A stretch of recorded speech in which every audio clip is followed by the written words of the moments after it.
एक समय की बात है जब जंगल में जानवर भी इंसानों की तरह बातें करते थे और हर दिन नई नई घटनाएं घटती थी।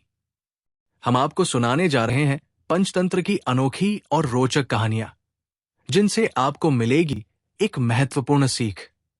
पंचतंत्र की कहानियों में हमें 5 तंत्रों के माध्यम से जीवन की सीख देने की कोशिश की गई है। हम शुरू करते हैं पंचतंत्र के पहले तंत्र मित्रभेद, मित्रों में मनमुटाव एवं अलगाव से, जिस कथा की शुरुआत कुछ ऐसे होती है। महिलारूप्य नाम के नगर में वर्धमान नाम का एक वणिक पुत्र रहता था। उसने धर्मयुक्त रीति से व्यापार में पर्याप्त धन पैदा किया था, किंतु उतने से संतोष नहीं होता था और भी अधिक धन कमाने की इच्छा थी। मुख्यतः 6 उपायों से ही धनोपार्जन किया जा सकता है। 1 भिक्षा, 2 राजसेवा, 3 खेती, 4 विद्या, 5 सूद और 6ठा व्यापार से। इनमें से व्यापार का साधन ही सर्वश्रेष्ठ है। व्यापार के भी अनेक प्रकार हैं। उनमें से सबसे अच्छा यही है कि परदेश से उत्तम वस्तुओं का संग्रह करके स्वदेश में उन्हें बेचा जाए। यही सोचकर वर्धमान ने अपने नगर से बाहर जाने का संकल्प किया। मथुरा जाने वाले मार्ग के लिए उसने अपना रथ तैयार करवाया।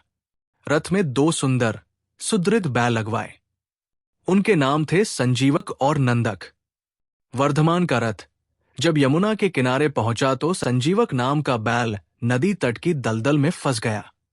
वहां से निकलने की चेष्टा में उसका एक पैर भी टूट गया। वर्धमान को यह देखकर बड़ा दुख हुआ। 3 रात उसने बैल के स्वस्थ होने की प्रतीक्षा की। बाद में उसके सारथी ने कहा कि इस वन में अनेक हिंसक जंतु रहते हैं, यहां उनसे बचाव का कोई उपाय नहीं है।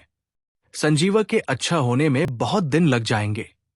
इतने दिन यहां रहकर प्राणों का संकट नहीं उठाया जा सकता। इस बैल के लिए अपने जीवन को मृत्यु के मुख में क्यों डालते हैं। तब वर्धमान ने संजीवक की रखवाली के लिए रक्षक रखकर आगे प्रस्थान किया। रक्षकों ने भी जब देखा कि जंगल अनेक शेर, बाघ, चीतों से भरा पड़ा है, तो वे भी 2-1 दिन बाद ही वहां से प्राण बचाकर भागे और वर्धमान के सामने ये झूठ बोल दिया, स्वामी, संजीवक तो मर गया, हमने उसका दाह संस्कार कर दिया। वर्धमान ये सुनकर बड़ा दुखी हुआ, किंतु अब कोई उपाय न था। इधर संजीवक यमुना तट की शीतल वायु के सेवन से कुछ स्वस्थ हो गया था। किनारे की दूब का अग्रभाग पशुओं के लिए बहुत बलदायी होता है। उसे निरंतर खाने के बाद वो खूब मांसल और हृष्ट पुष्ट भी हो गया। दिन भर नदी के किनारों को सींगों से पाटना और मदमत होकर गरजते हुए किनारों की झाड़ियों में सींग उलझाकर खेलना ही उसका काम था। एक दिन उसी यमुना तट पर पिंगलक नाम का शेर पानी पीने आया। वहां उसने दूर से ही संजीवक की गंभीर हुंकार सुनी। उसे सुनकर वो भयभीत सा हो सिमटकर झाड़ियों में जा छिपा।